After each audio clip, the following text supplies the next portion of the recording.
Today's workshop is Special Education Rule Changes Series Part 2, Adverse Effect and Functional Skills Changes. I will be presenting along with Cassie Santo, Inclusive Practices Coordinator at the Vermont Agency of Education. Thank you so much for joining us today.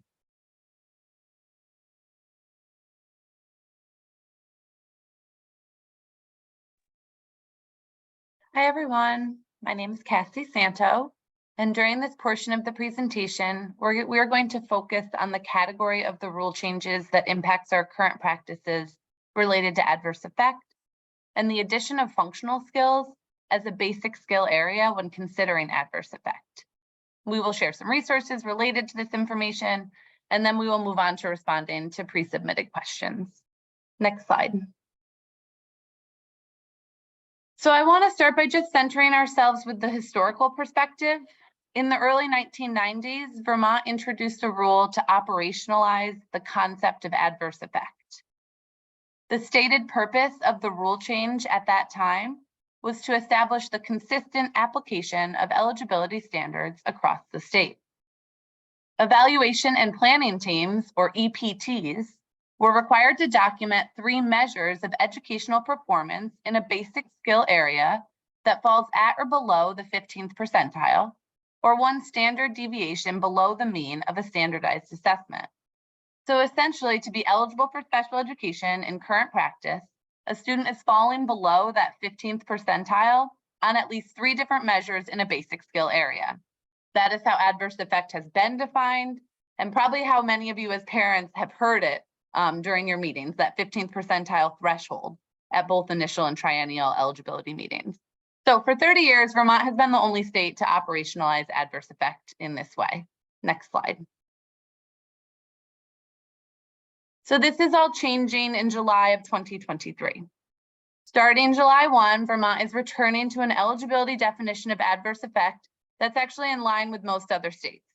It's a definition which relies on evidence-based results, continuous progress measures, as well as other examples of student work, including the effect of functional skill deficits, which demonstrates that the student's disability has a negative impact on their basic skill or basic skill development.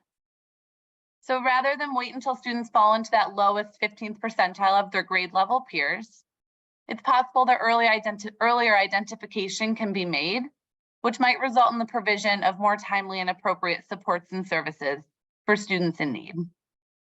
It is predicted that the discussion of when and how students most appropriately get their educational and functional skill needs met becomes the focus rather than meeting an operational standard.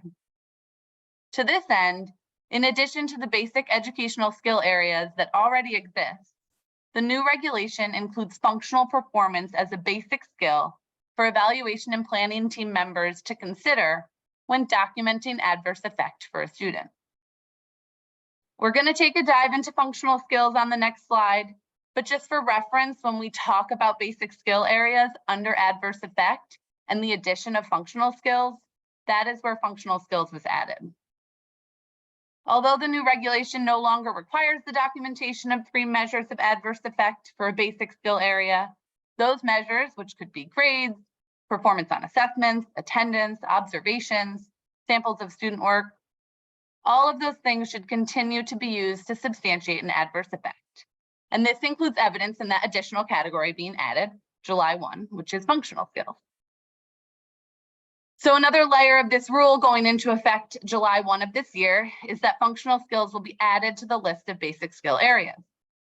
Functional skills is defined as the acquisition of essential and critical skills needed for a child with disabilities to learn specific daily living, personal, social, and employment skills, or the skills needed to increase performance and independence at work, in school, in the home, in the community, for leisure time, and for post-secondary and other lifelong opportunities.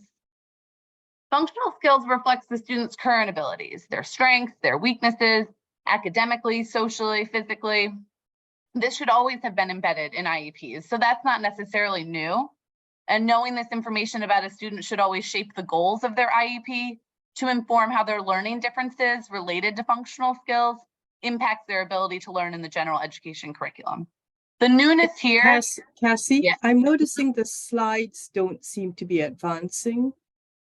Oh, I forgot to say next slide. I'm sorry, guys. I was planning on presenting this myself. So we're right here. And I don't have next slide in my notes. So sorry. But just for reference, the newness here is that this is now listed with other basic skill areas when considering adverse effects. Next slide. This is a list of examples and categories where functional skills might fall. This information was pulled from one of our guidance documents, which we're going to share later on, and it's going to come through in that email that Karen mentioned. And it's not an exhaustive list because the range of functional skills is as varied as the individual needs of children with disabilities. This list does give some insight into examples that might fall in the categories of social, emotional, and communication skills, independent living skills, and transition. The link to the guidance document is going to contain that full list, and it also touches on examples of individually administered assessments that teams might use to measure functional skills, as well as some case studies to support the thinking around this topic. And so that link is going to come through in the email you receive after this. Next slide, please. Next, I want to review some forms that are associated with this rule change, forms that you might be familiar with. As you can imagine, the changes to the definition of adverse effect impacts how we document this information. So Form 2 is the AOE created form that's utilized for special education evaluation reports for all disability categories. This form might look different district to district, as schools are not required to use our forms, but their forms must include all the information that our forms hold. So we're looking at section 2 of this form, which is adverse effect. This is where all the information that we're talking about would be documented. Just for reference, the first section of the form is determining the disability category. So once that determination has been made, you're coming down to section 2 of Form 2, the adverse effect section. This is where functional skills is living as a basic skill area, as well as the changes related to confirming that there's an adverse effect, which is no longer dependent on those 3 measures below the 15th percentile. We're going to take a minute to look at those 2 sections. So next slide, please. This first visual is a visual of the top portion of section 2 of the adverse effects section. This is intended, again, for the evaluation plan and report. So when teams are considering the basic skill area for an initial or reevaluation, this is the section of that form where some changes are happening. So you'll see on that right column on the bottom, functional performance and skills has been added under the basic skill area of concern. So that's the first difference you're going to notice on this section of the form. Next slide, please. The other difference I want to point out, and I realize this is tiny, it might be hard to see, but on the left is our old form where we are talking about that 15th percentile standard, right? So that's the image on the left. I assume that many parents and families are used to seeing something along those lines. That's not what it will look like anymore after July 1. So our previous form walked evaluators through a variety of possible measures and then asked if it was at or below the 15th percentile. So historically and in our current world, to be eligible for special education, that's where 3 of those measures had to be below the 15th percentile. Now looking at the image from the new form on the right, this image illustrates how future us is analyzing adverse effect. We're still looking at it, we're still considering all the measures, but we don't have to use 3 different measures.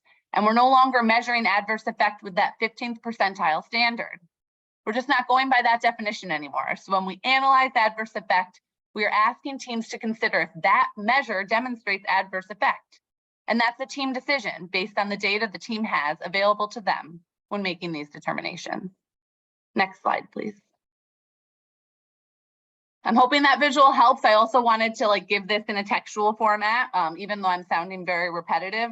There's no longer a minimum number of measures, but multiple measures are expected to be documented. And no single piece of evidence or measure of school performance is required by regulation. So that just means teams can use the number and types of evidence necessary for an individual student to determine adverse effect. Adverse effect is then determined by a review of all available evidence, be it test scores, work samples, observations, whatever measures are available to support the team's decision-making process. Next slide, please. There are some exceptions to this rule. The exceptions to this rule are the disability categories of specific learning disability and deaf blindness, where the current federal rules do not require such documentation. SLD and deaf blindness are excluded in the rule, as the definitions of these categories already requires an adverse effect. The criteria for determining SLD and deaf blindness has changed slightly to no longer explicitly include a separate adverse effect consideration. Instead, the determination of these categories inherently includes evidence that the student's educational performance has been impacted. I just want to be clear here that this is for the disability categories of specific learning disabilities and deaf blindness only. IDEA recognizes 13 different disability categories. One of those is SLD, another is deaf blindness. Another disability category identified by the IDEA is hearing loss, which encompasses deafness and hard of hearing. So for that disability category and for the other disability categories, the adverse effect rules apply. We're going to talk about this more next week when we focus on specific learning disabilities and the removal of the discrepancy model. But for now, I just wanted to acknowledge that these exceptions exist, and we'll do a deeper dive next week. Next slide, please. Lastly, I just want to draw everyone's attention to some resources that are out there. Again, these are going to come through in that email. The first is the Adverse Effect Memorandum. This memo from the AOE in January 2022 covers the background and the changes to Rule 2362 related to adverse effect. A lot of this resource is what we covered here in the presentation. So this is just a way that you can kind of take some of this information in through a written format. The 3-gate eligibility determination guidance is a document from the AOE that covers the criteria for all 3 gates, as they've historically been called, for special education eligibility that must be met and documented. This document walks families through the 3 criteria that a student has to meet to be eligible for special education services from the stance of the rule changes being in effect. So that's the 3-gate eligibility determination, and it highlights that criteria after July 1. And the guidance document that I made reference to is the 3rd link here on the slide. That's to the functional performance changes. This includes the examples of functional skill areas, case studies, types of assessments that might be used, and just other general information to support this rule change. There's also a pre-recorded webinar with that and a slide deck that reviews that document. I realize you might not be able to access them right now, but like we've said, it will come through that email. Next slide, Cassie, please. Oh, Cassie, yeah. could you slow down just a little bit? Some of our participants are asking if you could just slow it down a little. Thank you. Sure. The next resource I just want to highlight for you all is the K-12 Evaluation Implementation Guide. This guide is designed for practitioners and administrators. It sets forth recommendations for quality implementation of state regulations related to the evaluation process. So although it's written through the lens of practitioners and administrators, this guide lays out that entire process, the federal and state regulations as they are related to the process. It's full of checklists, visuals, and tons of resources that can support you with understanding how an evaluation might manifest within your local school. The last resource here is a case study that was created that goes through eligibility for a student. His name is Wesley, who's found eligible under the basic skill area of functional skills. This case study provides a narrative that aligns with the system of support and the special education rule changes. Through this case study, there's accompanying paperwork. There are examples of the special education referral process and how it could operate within the overall district or school system of support.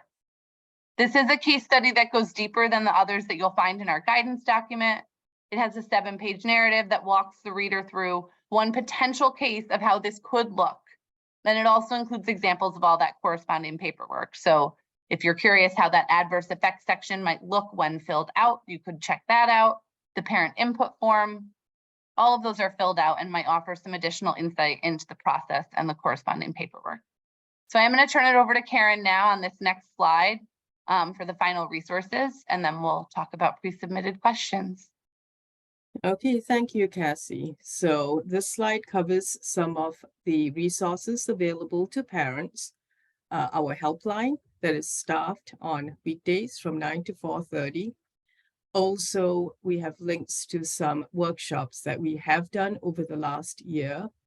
One of them is specifically about the rules, and then another one on evaluations, and the third one on the evaluation plan and report. These were done at the beginning of the school year, so it will have some information of the rules that were, but it also does have reference to the changes that will be. Next slide. So this page just shows our general resources. That includes our website. We have fact sheets. We do have closed Facebook pages only for parents of children and adult children. There are 2 pages with disabilities or special health needs. We have our social media presence on Facebook and Instagram. And we do have a transition toolkit for youth with disabilities containing a variety of transition-related resources. And I think we are at the end of our slides, so we can stop slide sharing. So VFN has prepared a number of FAQs for the AOE based on what we have heard from families. So I will go ahead and ask those questions, and Cassie will provide the answers. So the first question is, what will districts be looking for in determining adverse effect? What will the AOE be looking for in districts appropriately determining adverse effect? So we cannot speak on behalf of districts. They do have the guidance and the rule changes and access to us for technical assistance. The AOE does monitor and look at IEPs, and determining adverse effect is based on a review of evidence, and the existence of adverse effect is determined by the IEP team, which includes parents. So those elements of evidence would be considered when we're looking at how districts are determining adverse effect. And how often does this monitoring occur, Cassie? There's monitoring is a complex thing that I'm not going to be able to speak to. I believe there's 3 different types of monitoring that can go on. It would be a complex topic to go into now. Okay, thank you. I'll try not to throw any that we haven't actually sent you. If a child was found not eligible, so for a week, a month, a year prior to July 1st, can they request another special education evaluation? So if your child is not found eligible and you agree with that decision, another evaluation cannot be requested until a full year has passed since the completion of the prior evaluation, unless the LEA and the parent agree otherwise. So that is if you agree with the decision that your child was not found eligible. If the LEA and parent agree, they could proceed with another evaluation before that year mark. If a student is found not eligible and the parents disagree with the evaluation, a parent might request an independent educational evaluation at public expense if he or she is in disagreement with the evaluation obtained by the LEA. Okay, and what is the AOE doing to support districts with these rule changes? We have hosted bi-weekly office hours for the field, covering a variety of topics related to the special education rule changes. We posted the content on that website, which I believe is going out with the other resources, so the field can access that content from our presentations if they were not able to attend. This year, we released the K-12 Evaluation Implementation Guide that I mentioned earlier, along with 2 case studies to support the eligibility process. There is the one Wesley that we talked about, and one that we'll share next week, Mateo, which is another case study outlining how this process could happen. We're available for questions through our TA line, and there have been Microsoft forms that have been shared with the field as another way to collect questions related to these changes. And parents can call the TA line as well, right, Cassie? Yeah, I believe it might be an email, but yes. Great. So what are functional skills? So is this new, and how are they measured and evaluated? It's one of the many questions in a row. And what could services look like? Yeah, so functional skills can encompass some of what we have already discussed and more. The expectation of integrating functional skills within an IEP is not new, but eligibility under that basic skill area of functional skills is what is new. Services are going to look different school to school, district to district, And in that guidance document released by the AOE related to this topic, there are several examples of how this might look on an IEP. So I would recommend checking out that document. So if my child has good academic cognitive skills, could they be found eligible for special education based on the functional skills that adversely impact functional performance? So a child could be eligible for special education under the basic skill area of functional performance that adversely impacts the student's access and progress in education. So you're thinking about, where does the child stand in terms of functional performance? How does the child's disability affect functional performance? And from there, how does it impact his or her involvement and progress in the general education curriculum? So what could an IEP look like for a concern with functional skills? So this is another area that is going to have a lot of variability, and it will manifest so differently student to student, team to team, school to school. I would recommend looking at the case studies in the guidance document as a starting place for how goals and services might manifest. Okay, this is a question that came in as part of the registration. How can we get a school to use non-academic delays to get through the gates? According to the new rules, functional skills, which could be considered non-academic, has been added as a basic skill area under adverse effect when considering the second criteria for special education eligibility. And those new rules apply to all LEAs. And this is another question that was submitted. How do the rule changes affect IEP and Section 504 services for students with hearing loss? So these rules are not related to 504s, and the special education rule changes do not generally affect students with hearing loss any differently than students in other disability categories outside of the SLD deaf blindness piece that we talked about, where teams are addressing adverse effect in a different fashion. We're going to talk about that next week. But otherwise, the rule changes are not different in relation to IEP for students with hearing loss. Not different than what I described here. Okay, so we are at the end of the FAQs that were prepared for this presentation, but we do welcome questions, and I think Martha has been keeping track of those questions. Yes, thank you, Karen. So we have several questions that have come in. The first one would be, how will this impact students with higher cognition that currently wouldn't qualify in Vermont, but who are clearly in need of assistance with functional skills? Do you have any tools for assessing functional schools?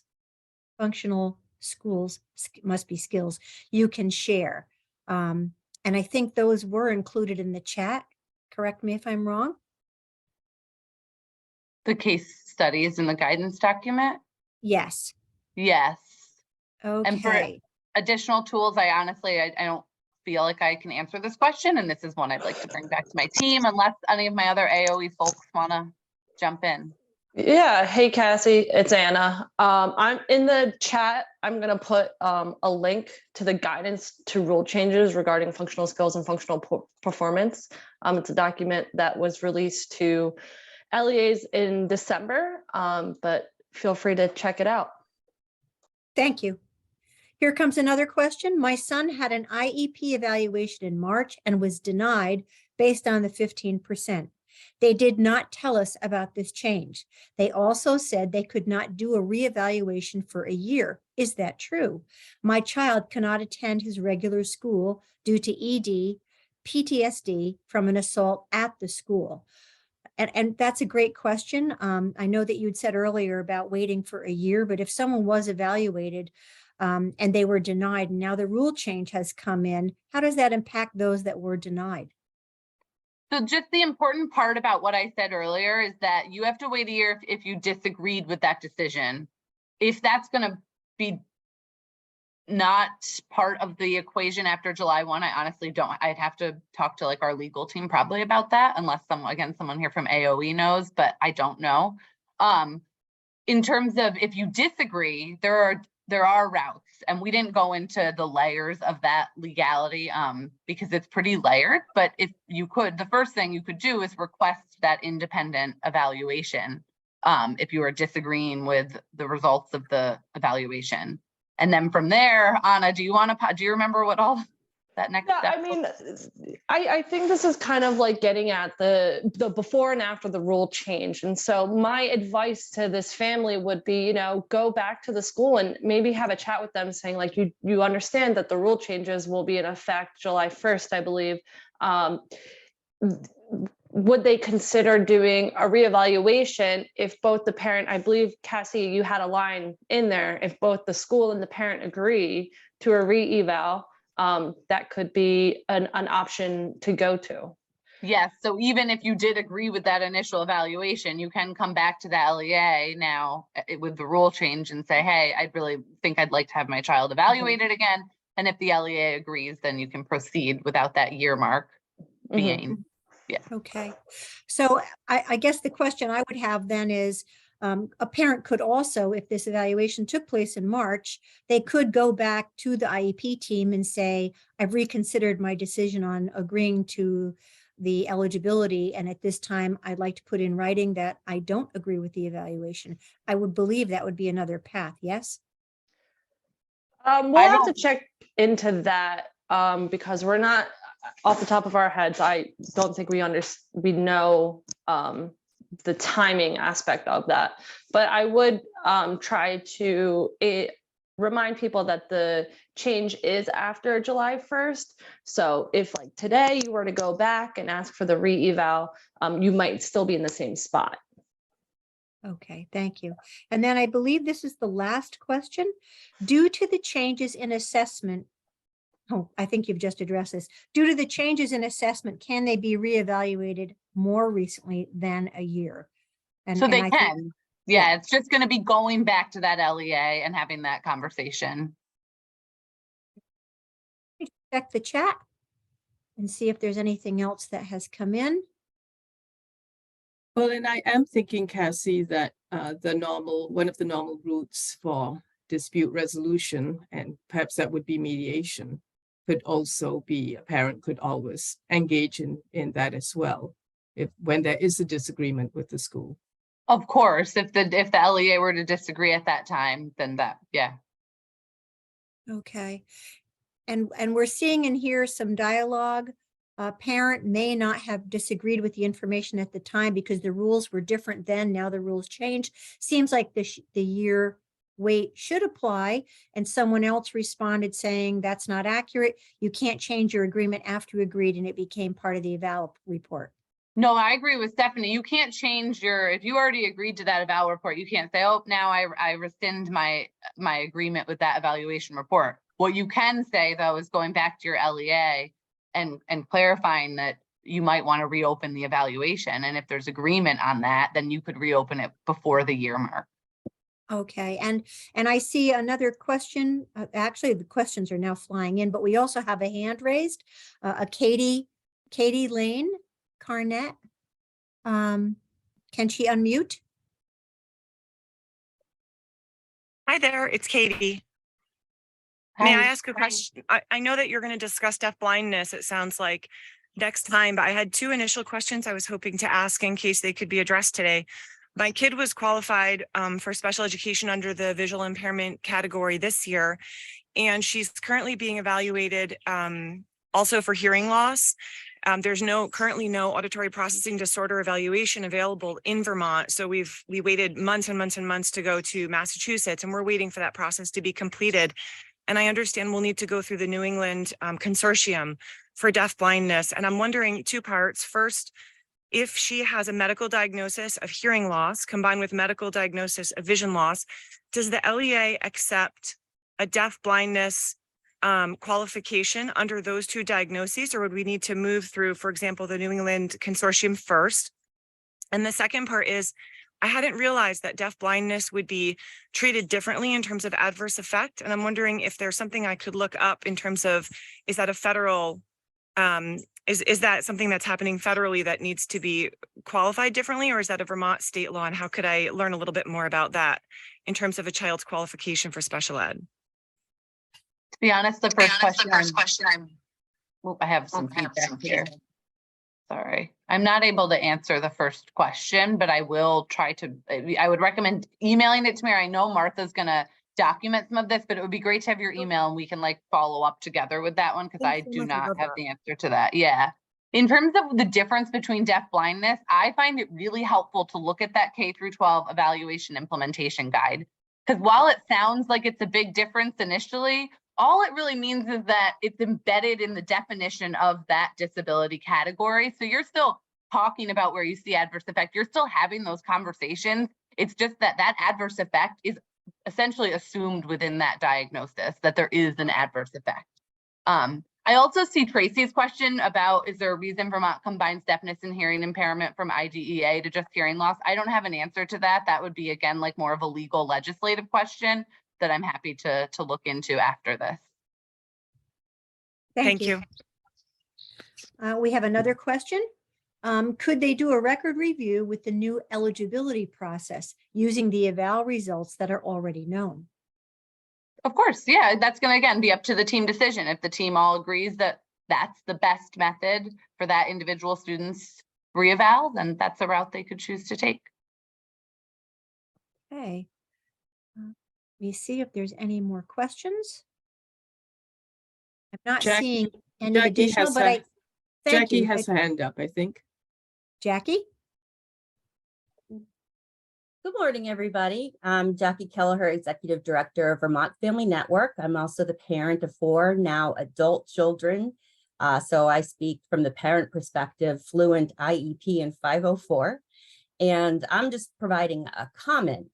Essentially what the AOE has presented is, we're as an IEP team of which we're an equitable partner. We're asking 3 questions. You've heard them referred to as gates. You've heard them referred to as criteria. We're asking, does the student have a disability? Yes or no? If it's yes, we go to the next question. Does the disability adversely affect the educational performance and, functional performance? Yes or no?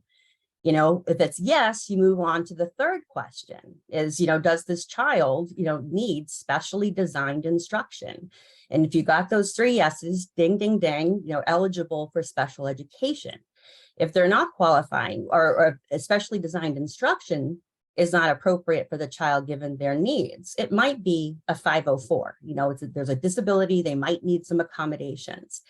But as you go through the process, today as the focus is on adverse effect, it is okay to ask questions about the type of evaluation measures or the professional judgment, the opinions, the observations. It is okay to take a pause to get more information, like on a standardized measure, if that's part of what's being included for the evaluation package in the area of the suspected disability. It's okay before you sign consent, because you've got to sign informed consent for the evaluation process to go forward. So ask questions. And you can use organizations like Vermont Family Network or the AOE Technical Assistance Line to get information. And then finally, in those guidance documents, the AOE, it's not the responsibility of the state agency to mandate a particular test or measure in areas, but they have given some recommendation of some credible tools that are out there as examples, and also links to websites where you can look up various tools and look at the credibility of those tools and technical property. So just wanted to say it's okay to take a pause and get informed before you do your informed consent. Thank you. Jackie, actually, I have a question for you, which is one that I posed to Cassie. Jackie, are you still there? Yes, I am here. Yeah. If you could just give a quick rundown on that monitoring system and how the AOE, just a very, very brief overview of monitoring.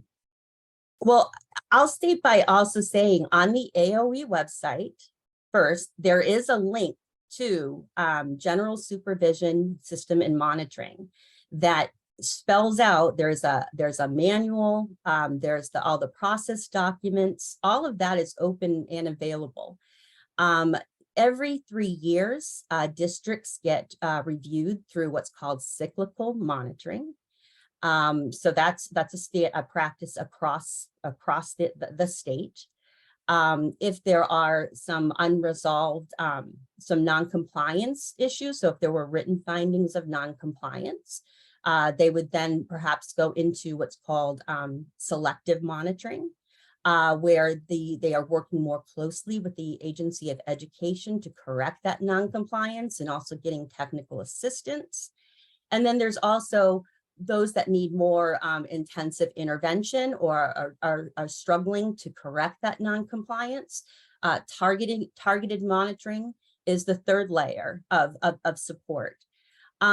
Through those processes, if there are other data points that suggest that there might be something more systemic going on, a district might be selected for an on-site monitoring visit.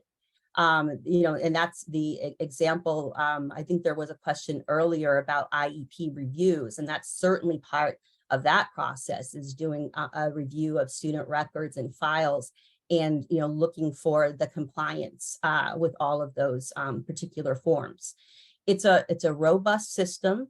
Also on that website, there is a chart that shows the type of it sounds like a scary word, but either sanctions or consequences if districts are out of compliance for a number of years or due to something that's very serious in nature. It describes in that matrix the type of result that happens. So it's really it's important to look into the process. As I said, it's very robust. And there's also listings of districts who are in meets requirements, needs assistance, needs intervention. That's publicly posted information as well. And you can always ask your district too about their, what was from their latest monitoring report or findings. Folks are very transparent about that type of information, but that is something that you can ask about. And if you have a special ed parent teacher association type group within your district, it's really powerful to be able to pull your latest reports and discuss as a community the areas of strengths and the areas of challenges and how everyone can collaborate to be part of the solution.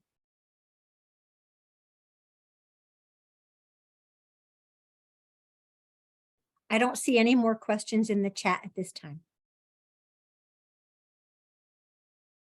Actually, one just came up. Would an educational interpreter or communication facilitator be considered specialized instruction?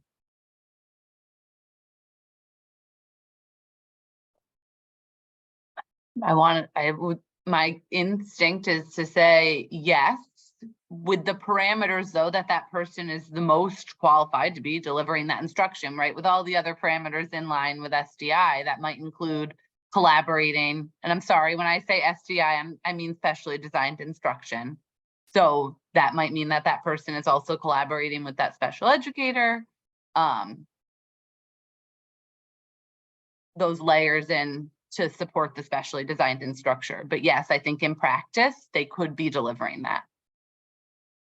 So we have another question. Wait, and Martha, Yes. I think there was some comment put in about early childhood special education. So you might Yes. just want to read that. Yes. So everyone, has Sure, and access to I that. did capture that. Let's see, bear with me. Questions regarding, let's see. Good morning, and overall clarification. Adverse effect applies for ages 6 through 21. It does not apply for ages 3 through 5. Early childhood special education.